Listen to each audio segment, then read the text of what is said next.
السلام علیکم ورحمۃ اللہ۔ عزیز طلباء کرام، اصول فقہ کے آغاز اور اصول فقہ کی ابتدا، اس کے بارے میں بعض لوگ پریشان ہوتے ہیں کہ اصول فقہ یہ کب سے چلا آ رہا ہے، اور اصول فقہ آپ صلی اللہ علیہ وسلم کے زمانے میں تھا، صحابہ کے زمانے میں تھا یا نہیں۔ تو اس کے بارے میں ایک تشویش اور ایک تذبذب پائے جاتے ہیں طلباء کے درمیان کہ جب ہمیں کسی علم کی ابتدا اور آغاز کا پتہ نہ ہو تو اس کو آگے لے جانا مشکل ہو جاتا ہے۔ تو یہ بات ضروری ہے اور سمجھنے کی ہے کہ اصول فقہ کی تاریخ اتنی ہی پرانی ہے جتنی فقہ کی تاریخ پرانی ہے۔ جتنی فقہ کی تاریخ پرانی ہے اتنی ہی اصول فقہ کی تاریخ بھی پرانی ہے۔ فقہ کے ساتھ اصول فقہ کی ابتدا ہو چکی ہے۔ آپ صلی اللہ علیہ وسلم کے زمانے میں قیاس کی ابتدا ہو چکی تھی۔ آپ صلی اللہ علیہ وسلم نے خود اپنی زبان مبارک سے صحابہ کرام رضوان اللہ اجمعین کو قیاس اور اجتہاد کی اجازت دے دی تھی۔ حضور صلی اللہ علیہ وسلم کے پاس خود ایک عورت آئی، یا رسول اللہ، میرے والد صاحب فوت ہو چکے ہیں، کیا میں ان کی طرف سے حج کر سکتی ہوں؟ حضور صلی اللہ علیہ وسلم نے قیاس کیا قرض کے اوپر اور فرمایا، کیا آپ اپنے والد صاحب کی طرف سے قرض ادا کر سکتی ہے؟ اس عورت نے کہا، کیوں نہیں یا رسول اللہ۔ تو آپ صلی اللہ علیہ وسلم نے فرمایا، اس طرح پھر آپ اپنے والد صاحب کی طرف سے حج بھی کر سکتی ہیں۔ یہاں پہ حضور صلی اللہ علیہ وسلم نے قیاس سے کام لیا اور حضور صلی اللہ علیہ وسلم نے ہمیں بتایا کہ قیاس کی اجازت ہے۔ معاذ بن جبل کو جب حضور صلی اللہ علیہ وسلم نے گورنر بنایا تو اس وقت حضور صلی اللہ علیہ وسلم نے ان سے پوچھا کہ آپ کیا کریں گے؟ وہاں اگر کوئی مسئلہ آ جائے، کوئی معاملہ آ جائے تو آپ اس مسئلے کو کس طرح حل کریں گے؟ تو معاذ بن جبل رضی اللہ عنہ فرمایا، یا رسول اللہ، سب سے پہلے میں کتاب اللہ میں دیکھوں گا، اگر قرآن میں نہیں ملا تو حدیث میں دیکھوں گا۔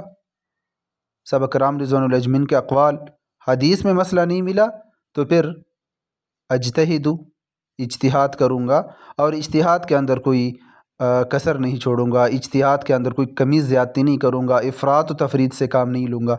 تو حضور صلی اللہ علیہ وسلم نے دعا دی، فرمایا کہ تمام تعریف اس ذات کے لیے کہ جس نے اپنے رسول کے رسول کو اس بات کی توفیق دی جس سے اللہ اور اس کے رسول راضی ہوتے ہیں۔ تو بہرحال یہ آپ صلی اللہ علیہ وسلم کے زمانے میں اصول فقہ، چونکہ اجتہاد اصول فقہ کا حصہ ہے، قیاس اصول فقہ کا حصہ ہے۔ اس کے بعد آتے ہیں صحابہ کرام رضوان اللہ اجمعین کا زمانہ، اس میں بھی اصول فقہ تھا۔ صحابہ کرام رضوان اللہ اجمعین کے زمانے میں اصول فقہ کی ایک بڑی دلیل اعلام الموقعین میں ابن قیم رحمۃ اللہ علیہ نے حضرت عمر رضی اللہ عنہ کا ایک خط جو انہوں نے موسیٰ اشعری رضی اللہ عنہ کے پاس بھیجا تھا، جب وہ ان کو قاضی بنایا تھا، گورنر بنایا تھا، تو ایک خط بھیجا تھا کہ اس خط کے مطابق آپ فیصلے کریں۔ اس خط کا مطالعہ کرنے سے پتہ چلتا ہے کہ اس میں کتنے اصول ہیں۔ تو علامہ ابن القیم رحمۃ اللہ علیہ علامہ ابن قیم الجوزیہ رحمۃ اللہ علیہ اپنی کتاب اعلام الموقعین میں اس خط کو بطور دلیل پیش کرتے ہیں کہ یہ اصول فقہ کی ایک بڑی دلیل ہے۔ اسی طرح حضرت عائشہ رضی اللہ عنہا نے جب یہ حدیث آئی ان کے سامنے کہ میت کو عذاب دیا جاتا ہے گھر والوں کے رونے سے کی وجہ سے، تو حضرت عائشہ رضی اللہ عنہ نے فرمایا کہ وَلَا تَزِرُ وَازِرَةٌ وِزْرَ أُخْرَى، قرآن کی ایک آیت اس کی وجہ سے ہم یہ نہیں چھوڑ سکتے۔ عمر رضی اللہ عنہ کے پاس فاطمہ بنت قیس کی بات آئی کہ ان کے شوہر فوت ہو گئے، اب ان کے نفقہ، عدت، سکنا کا کیا بنے گا؟ تو حدیث سامنے آ گئی کہ لا نفقۃ ولا سکنا، کوئی نفقہ نہیں ہے، کوئی سکنا نہیں ہے۔ تو عمر رضی اللہ عنہ نے فرمایا کہ اس عورت کی بات کی وجہ سے ہم قرآن نہیں چھوڑ سکتے، ہو سکتا ہے وہ حضور صلی اللہ علیہ وسلم کے صحیح الفاظ بھول گئی ہوں۔ اللہ نے فرمایا لا تخرجوہن من بیوتہن، تو ایک بڑا اصول ہے کہ جب حدیث قرآن کے معارض ہو تو قرآن پہ عمل کیا جائے گا۔ تابعین کے زمانے میں روایت بالمعنی میں اختلاف ہوا، تابعین نے اس پہ اتفاق کیا سوائے ابن سیرین رحمۃ اللہ علیہ۔ روایت بالمعنی بھی اصول کا حصہ ہے۔ تبع تابعین کے زمانے میں تو اصول کے ارتقاء کا زمانہ تھا، اصول نے بڑی ترقی کی، یہاں تک کہ اگر کسی کو اصول فقہ کا پتہ نہ ہوتا تو اس کو غافل سمجھا جاتا تھا کہ یہ تو بڑا غافل ہے، اس کو اصول کا بھی پتہ نہیں ہے۔ اور تبع تابعین کے زمانے میں تو اصول قلم بند ہونا شروع ہو گئے، مستقل کتابیں آ گئیں اس پہ۔ تو یہ بات ذہن میں نہیں ہونی چاہیے کہ اصول فقہ کب سے شروع ہوا، یہ اس زمانے کی ایجاد، اس زمانے کی پیداوار، نہیں، ایسا نہیں ہے۔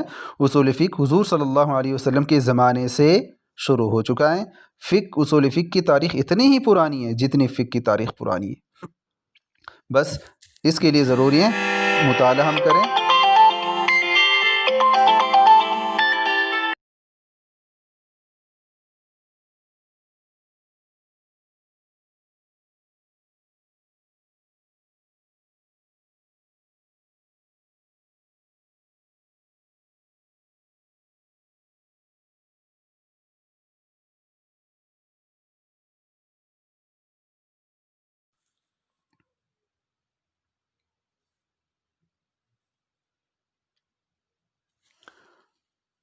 تو مزید انشاءاللہ دروس میں یہ بات آئے گی، تو اللہ سے دعائیں کہ اللہ ہمیں استقامت کی توفیق عطا فرمائے۔